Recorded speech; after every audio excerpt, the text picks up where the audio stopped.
con đây xin Các bạn đến đến đây em chúng ta có con thể đi đứng lên múa đèo với lạy Chúa cho con làm nhân chứng ở khắp mọi nơi. Xin hãy dẫn con đi qua muôn ngàn gian khó, hành trang trên vai con mang theo lời Chúa. Này là đời con với xác hồn xin trao ngày mai, dù mà cuộc sống chuỗi tháng ngày vất vả gian lao, con xin hiến dâng tuổi trẻ con với bao khát vọng. Xin hãy cho con lòng kiên vững giữa đời hôm nay. Cuộc sống bao nhiêu nhưng hiểm nguy rằng trên đường dài, Ngài biết thân con nhiều yếu đuối xa ngã nổi trôi. Xin hãy dẫn con đi qua muôn ngàn gian khó, hành trang trên vai con mang theo lời Chúa. Này là đời con với xác hồn xin trao ngày mai, dù mà cuộc sống chuỗi tháng ngày vất vả gian lao, con xin hiến dâng tuổi trẻ con với bao khát vọng.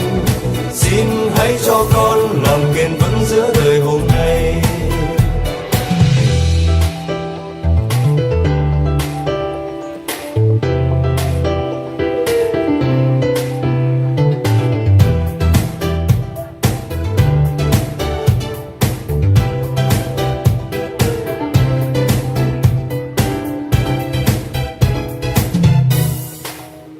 Từng bước con qua in dấu chân yêu thương tuyệt vời, Ngài vác trên vai đường theo Chúa có đáng ngại chi.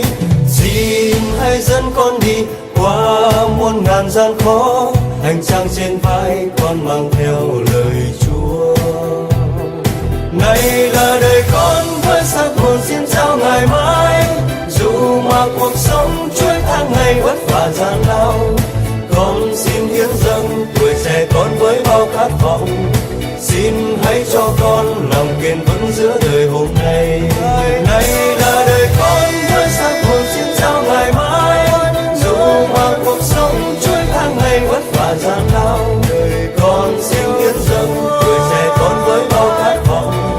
Xin hãy cho con lòng kiên. Này là đời con với xác hồn xin trao ngày mai, dù mà cuộc sống chuỗi tháng ngày vất vả gian lao, con xin hiến dâng tuổi trẻ con với bao khát vọng. Xin hãy cho con lòng kiên vững giữa đời hôm nay.